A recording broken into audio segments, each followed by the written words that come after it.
So I'm going to be doing just a really quick and easy half up on my daughter's hair. And she actually washed and styled it the night before, and she did a video about that. So I'll put that up in the corner so that you can see what she did. And so these are her natural waves that we have here.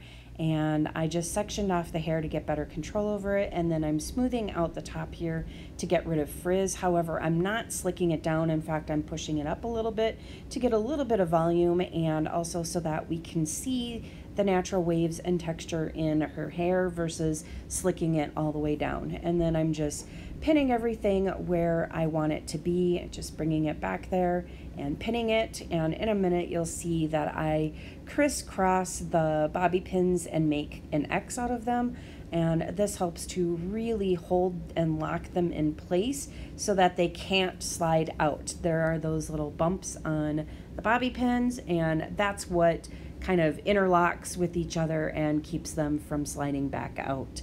So this is the close-up shot showing what I'm doing there with crisscrossing, and then I'm taking the tail end of the comb and just lifting up on some spots where it's a little bit flat and getting some volume there, and just kind of fussing around. And now I'm moving on to this front section right here, and I'm using the tail end of the comb to separate out some face framing pieces. We do have a mirror in front of us, so she is looking in the mirror, and I'm kind of asking her what she thinks, if she wants more, wants less, whatever, and just kind of going from there. And I'm also going to finger coil it a little bit here and there as well, just to redefine everything after separating it from the rest of the hair, because it'll get a little bit frizzy and fluffy and undefined from having separated it. And then now this section is going to become two sections, and I'm just going to very simply twist the two sections together just like this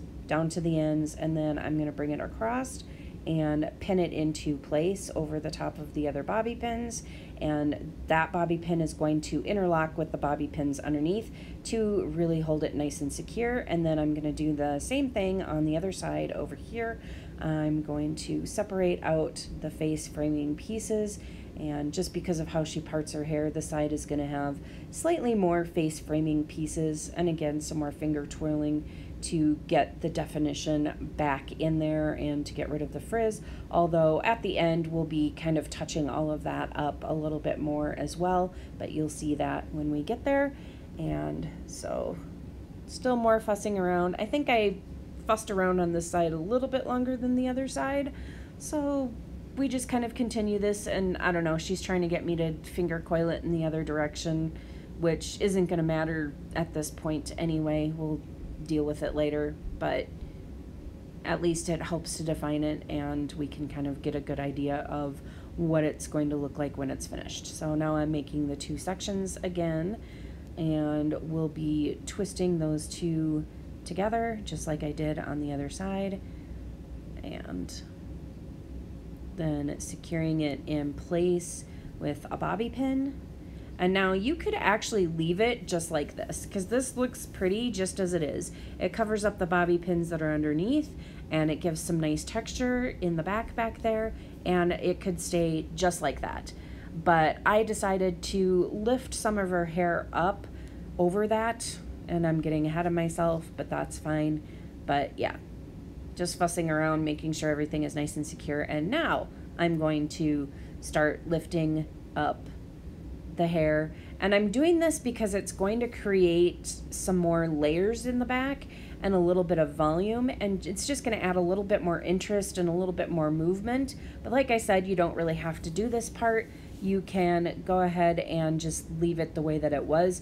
It looked really pretty just like that because of the texture of the twists coming together over the bobby pins. And now I'm just taking some hairpins and putting those into place just to kind of really help hold things exactly where I want them. Hairpins aren't as secure as a bobby pin. They're just mostly to hold things lightly into place, like hold spots together or something like that. And now I'm adding some finishing spray and just kind of moving things around with my fingers, and what I'm doing is kind of creating more texture within her waves. And now we're moving on to those front pieces, and what you can't see is that my hands are a little bit wet. I just sprayed water into my hand and then I'm just running it through her hair just to make it slightly damp, and then finger coiling it around my finger or wrapping around my finger, whatever. I'm doing that to kind of reshape some of those strands in the front that had kind of lost some of their shape and were a little bit frizzy. And then now I am adding some finishing spray just to hold it and finish it all off. And here is the finished look, and her husband is doing the kind of 360 view, and I'm putting shots of like just still pictures on the side here so that you can see what it looks like.